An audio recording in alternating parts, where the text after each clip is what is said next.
नमस्कार, मी नितीन मोरे मराठी धमालमध्ये तुमच्या सगळ्यांचं स्वागत करतो। एकदा येऊन तर बघा चित्रपटाचं ट्रेलर हा खरंच खूप भारी पद्धतीने पार पडलाय आणि त्याच निमित्ताने चित्रपटातली कलाकार वनिता माझ्यासोबत आहे। कशी असते? मस्त। तू कसा आहेस? मी सुद्धा मस्त। किती एक्साइटमेंट, दादाचं पहिलं बाळ, जसं सगळे बोललेत की दादाचं पहिलं प्रेम, पहिलं बाळ आपल्या सगळ्यांची भेटीला येतंय। काय सांगशील, किती एक्साइटमेंट आहे तुला आणि किती एक्साइटमेंट आहे दादासाठी सुद्धा? खूप एक्साइटमेंट आहे, कारण दादाला मी त्याच्या खूप ग्राउंड लेवल पासून, म्हणजे तो जेव्हा एकांकिका करायचा तेव्हापासूनची जी धडपड तगमग, म्हणजे मी सगळ्या कला, म्हणजे त्याच्यासोबत जे होते, म्हणजे गौऱ्या त्याच्या खूप एकांकिकेच्या काळात, म्हणजे त्या सगळ्यांचं मी स्ट्रगल बघितलंय। आम्ही एकत्र होतो, त्यामुळे दादाला मी नाटकं, दादानी एकांकिका, प्रायोगिक नाटक, व्यावसायिक नाटकं, हिंदी, गुजराती, मराठी असं सगळं करून मग टेलिव्हिजनवर स्किट लिहिणं, असं सगळं बघितल्यानंतर 70 mm वरती लेखक दिग्दर्शक प्रसाद महादेव खांडेकर असं जेव्हा येतं, म्हणजे आपल्या प्रत्येक जवळच्या माणसाला इतकं मोठं होताना बघताना काय फिलिंग असू शकतं, जे प्रत्येकाच्या मनात असतं तेच माझ्या मनात आहे की बस और क्या चाहिए। म्हणजे या प्रश्नाचं उत्तर देताना वनिताच्या डोळ्यामध्ये पाण्याचे डोळे पूर्णपणे पाण्याने भरले, ते हीच खरीच मोठी दाद आहे। बरं, मी काय बोलतोय, दादाने सहलेखक म्हणून तुला मान्यता दिली आहे, काय आहे ते नेमकं? अरे काही नाही, आम्ही आणि सावत्या या सिनेमामध्ये साऊथ इंडियन कपल प्ले करतोय। साऊथ इंडियन, त्यामुळे त्याचे डायलॉग्स असे त्याने लिहिले नव्हते, त्यामुळे मी आणि सावत्या असे बोलायचं डायलॉग्स, आणि आमची एडी टीम आम्हाला ती गुगल ट्रान्सलेटवरती हे करून द्यायची की अच्छा हे बोला, आम्ही लिहून टाकतो, आणि आम्ही ते ऐकून काय बोलली, कारण कळायचं नाही, आम्ही ही भाषा काय कधी ऐकलं नाहीये, त्यामुळे ती ऐकून मग लिहून काढून मग बायहाड करून मग आम्ही परफॉर्म केले। त्यामुळे आमचे डायलॉग आम्ही स्वतःच लिहिलेत, प्रसाद दादाने नाही लिहिले।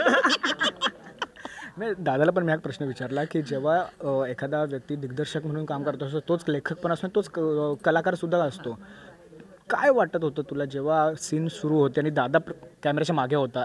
वने हे चुकतंय, वने हे असं झालं का? असं कधी? दादा कॅमेऱ्याच्या मागे नव्हता, दादा माझ्या सोबतच उभा होता, कारण आमचे सगळे सीन एकत्रच आहेत। त्यामुळे आम्ही आधी रिहर्सल करायचो, मग दादा तेव्हा कॅमेऱ्याच्या मागे जाऊन बघायचा रिहर्सल कशी वाटते, मग तो समोर परफॉर्म करायचा। त्यामुळे त्याची खूप कसरत होती, कारण तोच दिग्दर्शक, लेखक, आणि मग हे डायलॉग बरोबर येत आहेत की नाही। त्यामुळे कधी कधी मला असं वाटायचं की दादा आता परफॉर्म करताना समोरचे डायलॉग पण बोलेल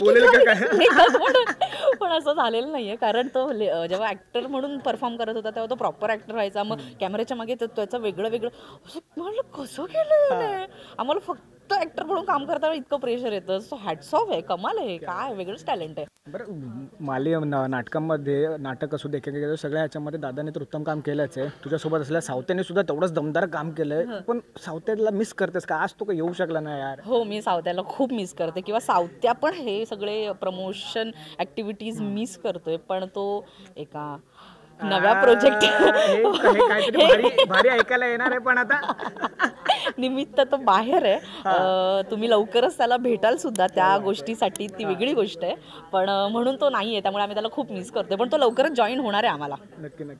बरं, जातात एक शेवटचा प्रश्न तुला विचारतो, एक प्रेक्षक म्हणून किंबहुना या चित्रपटामध्ये तू काम करता आणि कलाकार म्हणून तू या सिनेमाकडे कशा पद्धतीने बघतेस? काय पैलू आणि काय वेगळा पॉईंट ऑफ व्ह्यू प्रेक्षकांना बघायला मिळेल?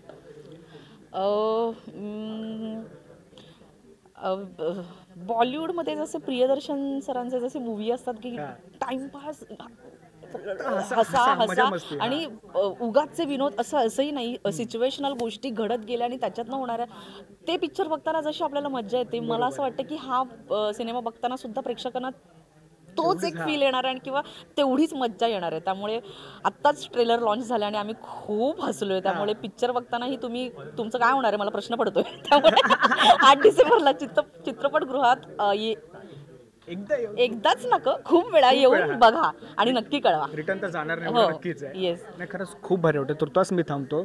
बरं, खूप धन्यवाद आमच्यासोबत गप्पा मारल्याबद्दल आणि all the very best. Thank you.